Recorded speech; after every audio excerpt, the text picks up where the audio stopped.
Salve, salve rapaziada, tudo certo com vocês? Lucas Tadioto aqui para mais um conteúdo central da Copa, hoje excepcionalmente um pouquinho mais cedo, saindo para vocês aqui justamente porque hoje, 14 horas, temos jogo do Brasil contra o Japão, primeiro jogo de mata-mata da seleção brasileira nessa fase de 16 avos de Copa do Mundo. Vamos obviamente falar tudo sobre esse jogo, trazer a nossa análise completa sobre essa partida. Hoje ainda temos também a Alemanha enfrentando o Paraguai às 17h30 e às 22 horas teremos Holanda e Marrocos. 3 jogos hoje então, portanto, aí dessa fase 16 avos, onde a gente já teve no dia de ontem a primeira partida. Canadá, primeira seleção classificada para as oitavas de final. Falaremos um pouquinho sobre esse jogo também na sequência. Antes de mais nada, queria convidar você a se inscrever aqui no canal, se você ainda não for inscrito, deixar aquele like esperto aqui, para comparecer sempre aqui com a gente junto às 11h30, 11 horas, aliás, sempre às 11 horas da manhã. A gente faz esse quadro aqui que é o Central da Copa do Stake Cheio, onde a gente analisa os jogos, além de trazer as nossas análises aqui.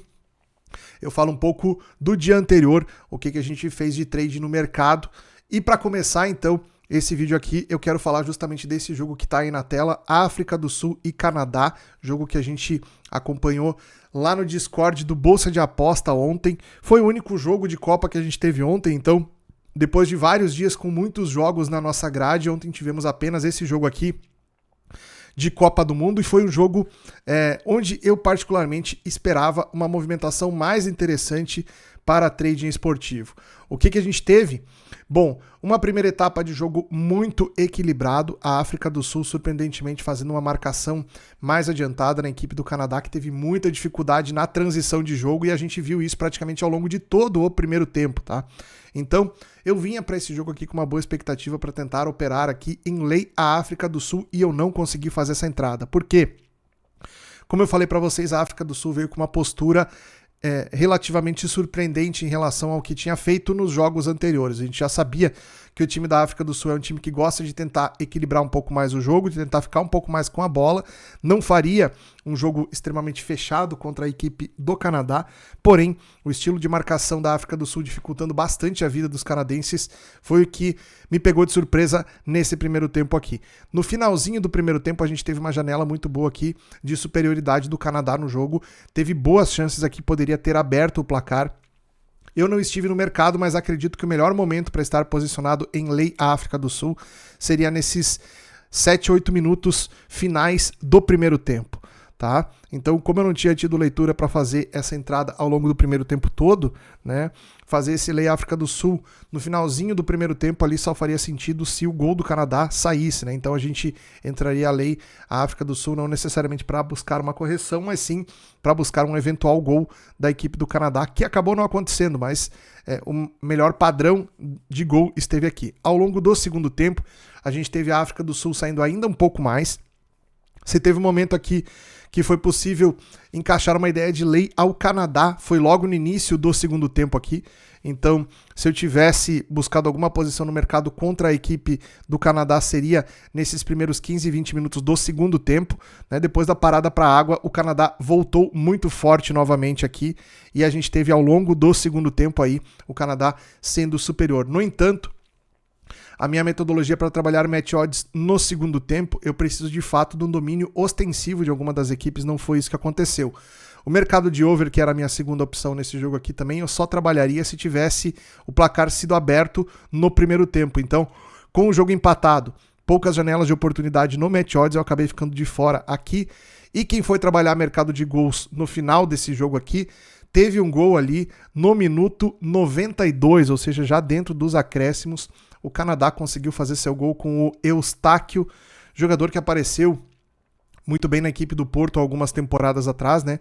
E foi o autor do gol que deu a classificação para a seleção canadense. O jogo se encaminhava muito tranquilamente, a gente até falava lá no Discord que o jogo tinha muito cara de prorrogação e pênaltis, inclusive, né? O jogo caminhava para esse desfecho aí, até que o Canadá conseguiu fazer o seu gol nos acréscimos, garantindo a classificação, vai ser o primeiro time a jogar nas oitavas de final. Se a gente pegar aqui a fase seguinte, né, que é a fase de oitavas de final, a gente vai ter aqui o Canadá esperando o adversário que sai de Holanda e Marrocos, jogo que vai acontecer nessa segunda-feira a gente vai comentar um pouco sobre esse jogo aqui também, beleza?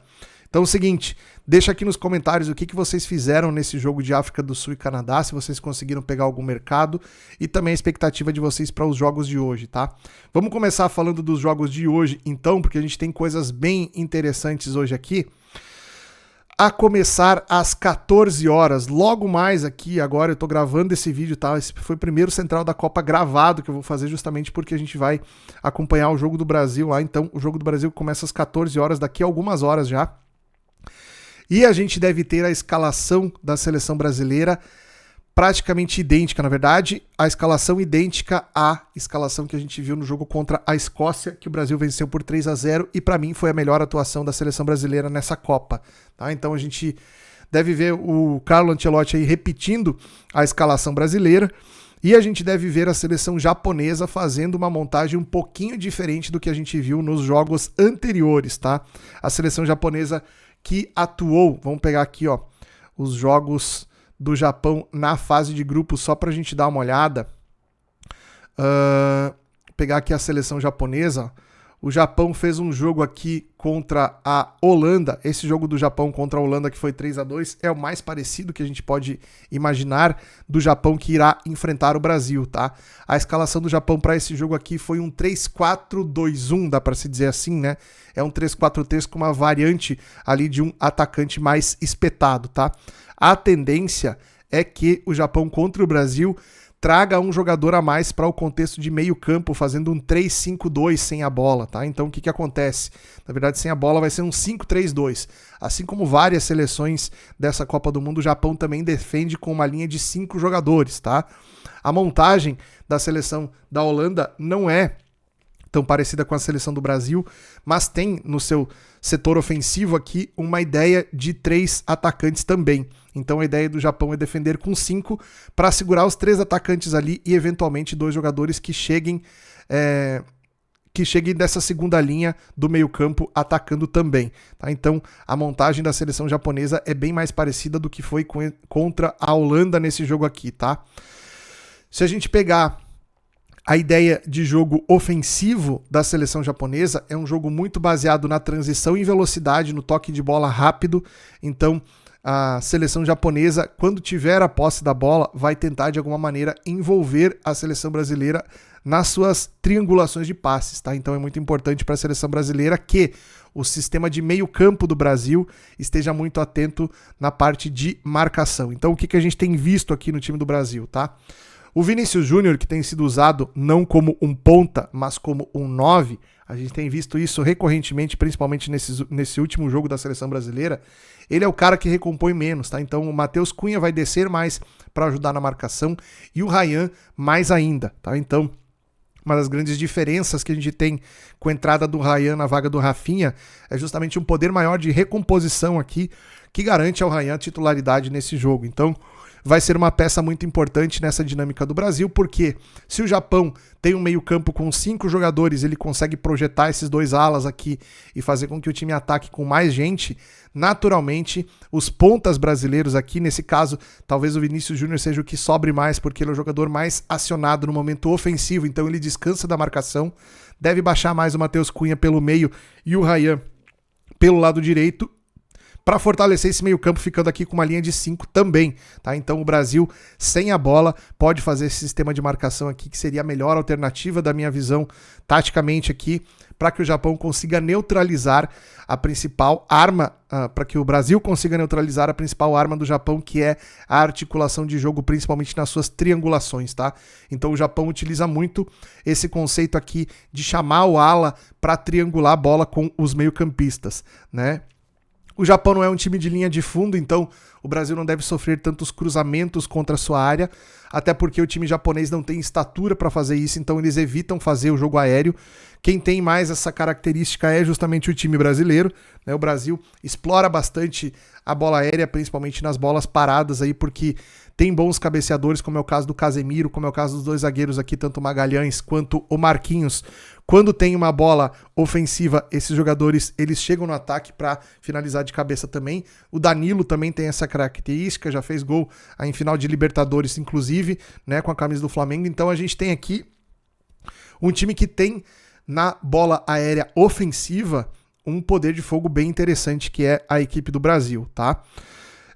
O que eu imagino em relação à superioridade do Brasil aqui? Acho que essa odd agora ela tá dentro de um contexto bem ok, o Brasil a 1,80, o Brasil a 1,67, 1,65 eu não achava tão interessante, acho que o favoritismo do Brasil ele existe, mas ele não é um favoritismo tão grande como a gente imaginava, tá?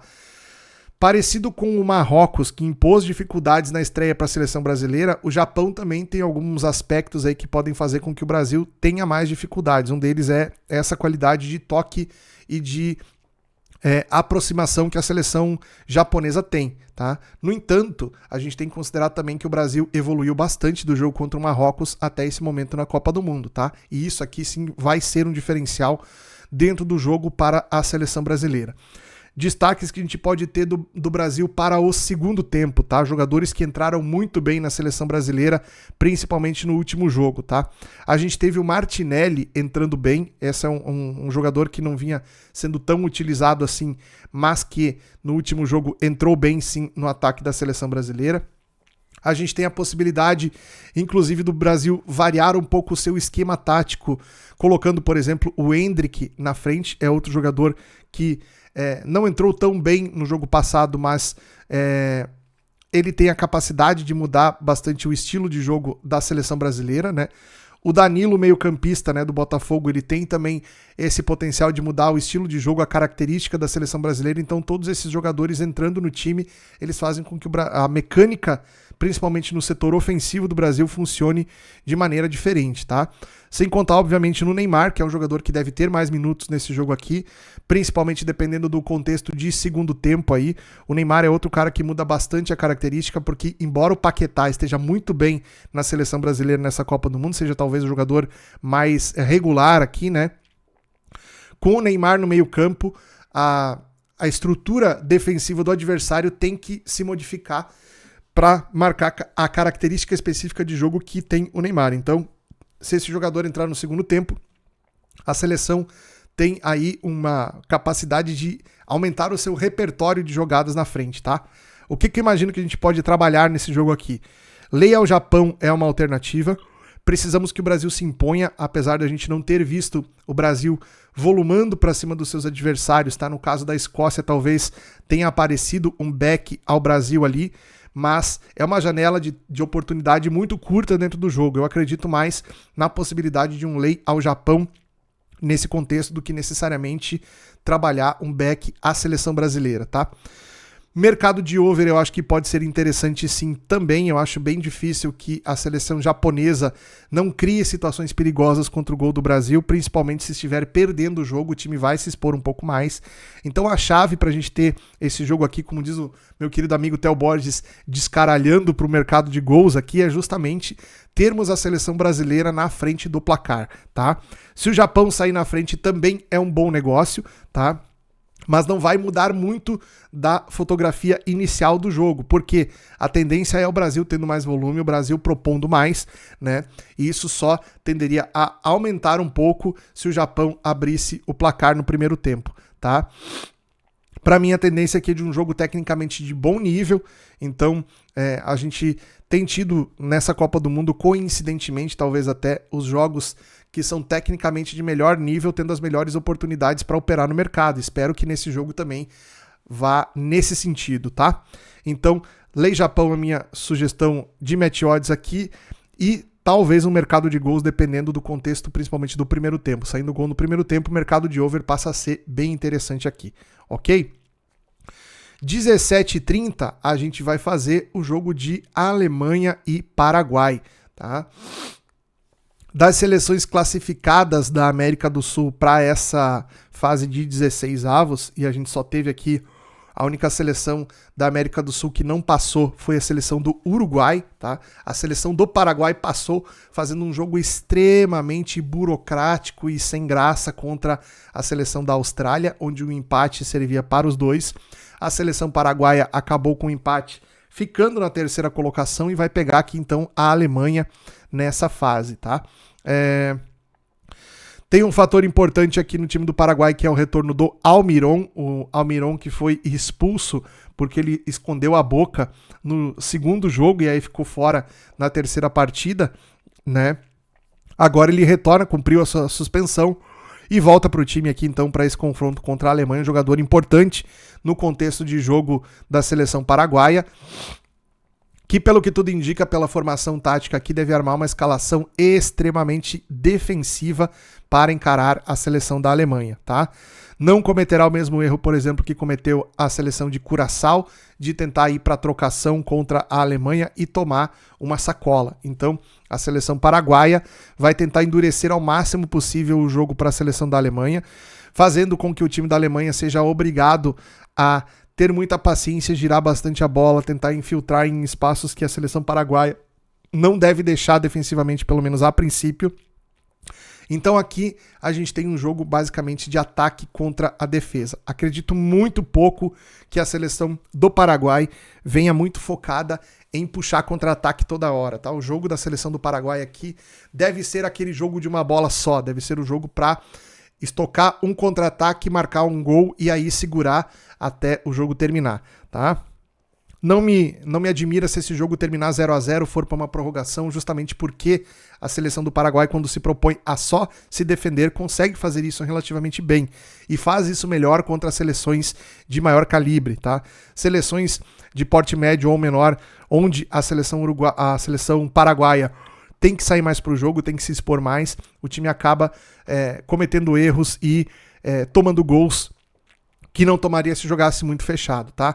Então a missão da Alemanha aqui é justamente criar uma situação onde a defesa paraguaia se abra um pouco mais, o time do Paraguai tem que sair um pouco mais para o jogo, tem que buscar a bola no seu campo de ataque, espaçando um pouco as entrelinhas aqui desse time para que a Alemanha consiga fazer o seu melhor jogo, que é colocar a bola entre essas linhas aí e fazer o que faz de melhor, que é abrir espaço para conquistar os seus gols dentro do jogo, tá?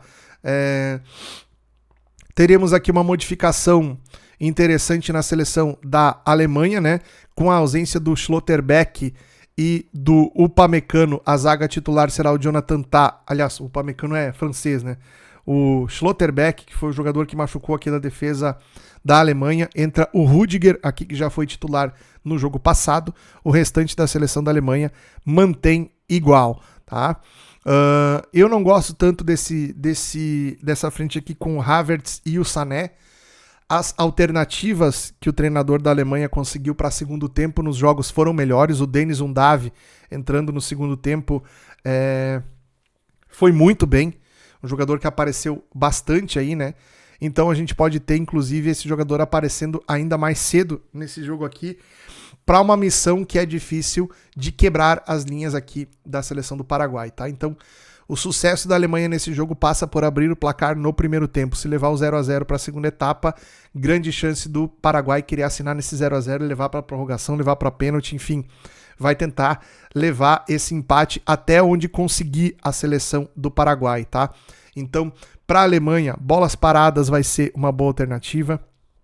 Chute de fora pode ser uma boa alternativa também.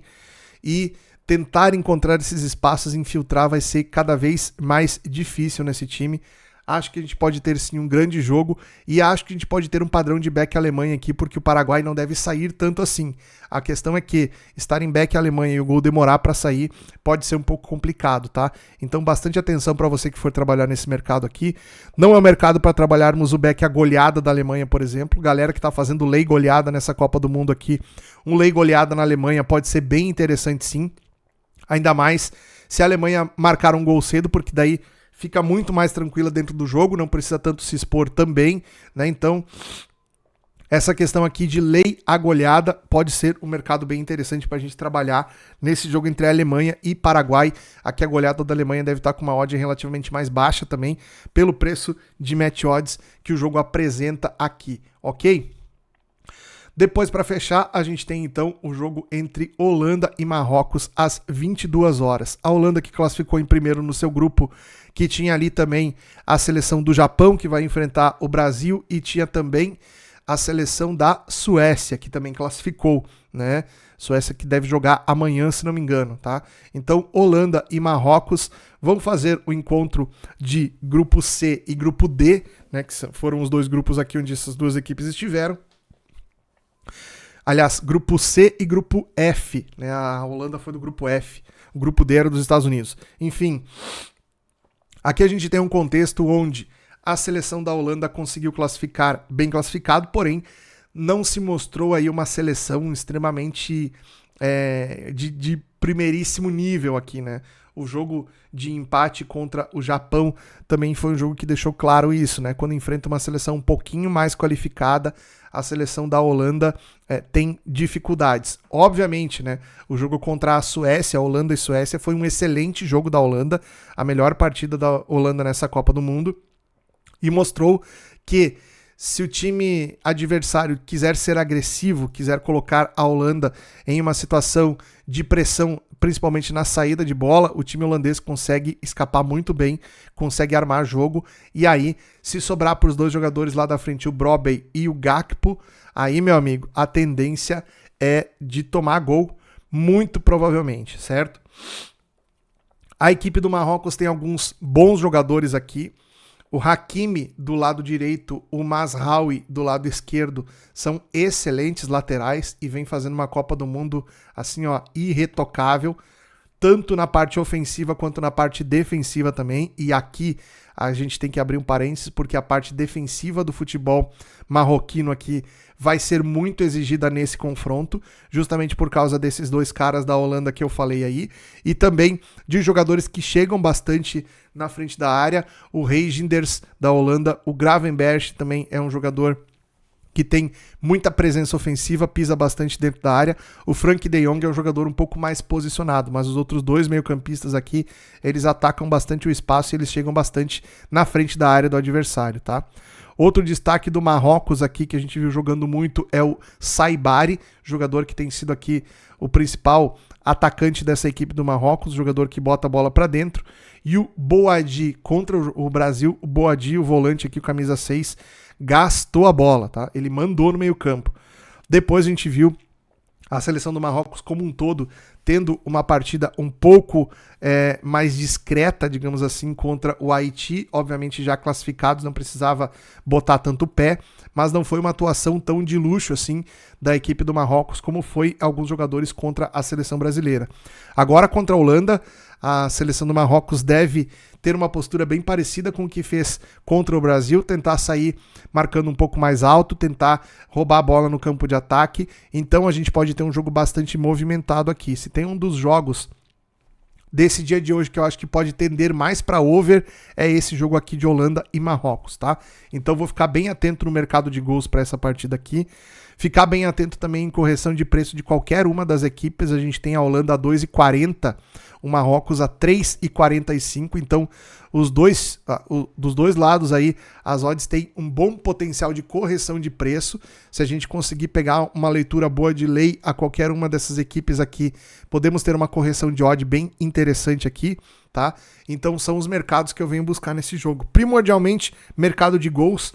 Tanto o over limit HT, que é um bom mercado para a gente fazer nessa altura de Copa do Mundo, como também o over limit FT, esse condicionado, obviamente, a gols no primeiro tempo. Se a gente tiver o placar aberto na primeira etapa, o over FT passa a ser um dos meus mercados preferidos aqui para esse jogo, tá?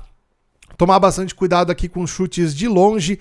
A seleção holandesa, principalmente, é uma seleção que chuta bastante de fora da área, e a seleção do Marrocos, que é boa de contra-ataque, tá? Então, se a Holanda estiver dominando o jogo e o Marrocos estiver conseguindo engatar seus contra-ataques, é bom tomar cuidado, e é justamente por aí, por esse caminho, que eu entendo que o over goals aqui pode ser um dos mercados mais atrativos de trade para essa partida.